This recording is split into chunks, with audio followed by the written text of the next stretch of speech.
The first time I see him, he is crossing the street.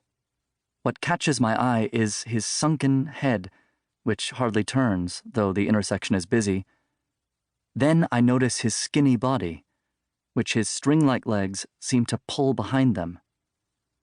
His hair, parted down the center, looks like a pair of little wings, and he holds a pile of books against his chest. Sometimes his other hand droops to the side. Every once in a while, he stuffs it in his pocket and pulls up his tight, dark red velvet jeans.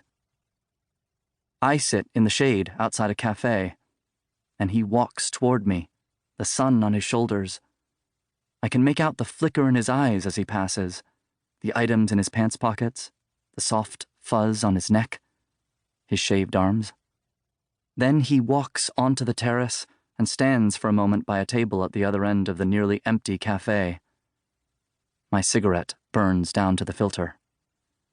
He looks confused, as though he knows someone is observing him, and he yawns with his entire body, a deep inhalation that soon drowns like a faint puff of air behind the shyest fist I have ever seen. The palm lifted in front of his mouth opens out toward the road, like a slowly burgeoning flower, and only then does he place his books on the table and sit down. It is early April, and I cannot take my eyes off him.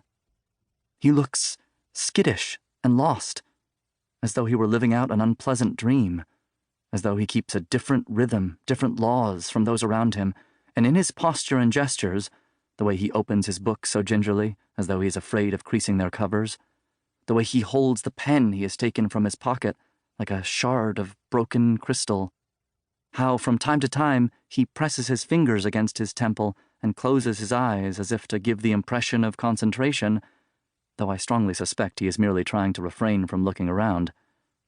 There is something bare and untamed, something that speaks volumes yet remains unspoken. I stand up and begin walking toward his table. I don't understand how I even dare talk to a Serb, but somehow I feel compelled to make better acquaintance with him. Zdravo, I say in Serbian.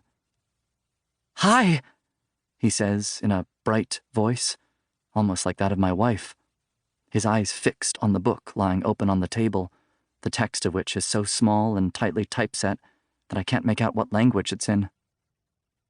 May I sit down?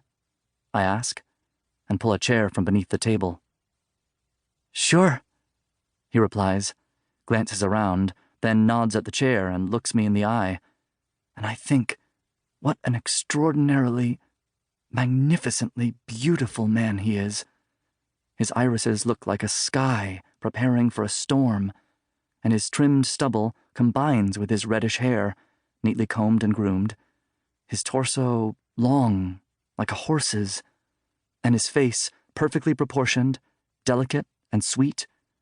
I can't remember how much time has passed since his answer, how long I have been staring at him, or he at me, like friends who have been separated for decades. I'm Arsim, I say, and reach out a hand.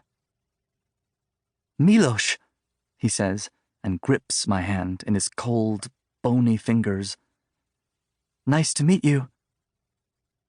I release his hand and slide into his sad eyes, languid beneath his heavy, wrinkled eyelids. The next hour feels more comfortable than any I have ever experienced. We order coffee, lower our voices, and when I see that his books are in English, we switch languages. Though improbable, random even, it feels natural, because by speaking English, we can be different people. We are no longer ourselves. We are free of this place, pages torn from a novel. I discover that he is 25, a year older than me, that he studies medicine at the University of Pristina, and that he will probably specialize in surgery, that he is from a small town called Kuršumlija on the other side of the border, 30 kilometers northeast of my hometown, Podjujevo, which, in turn, is 30 kilometers northeast of Pristina. That in addition to his native language and English, He speaks fluent German and even a smattering of Albanian. I tell him perfectly normal things about myself, too. The kind of things you would tell a new acquaintance. I tell him my age and where I come from. Tell him that my father taught English and got me interested in languages, and that one day I hope to work as a teacher of literature or a proofreader for a newspaper. And as I speak, I can feel the glue of his eyes against my cheek, the way he scrutinizes my every movement, his back hunched, his head to one side, listening intently as though he were trying to memorize everything I said.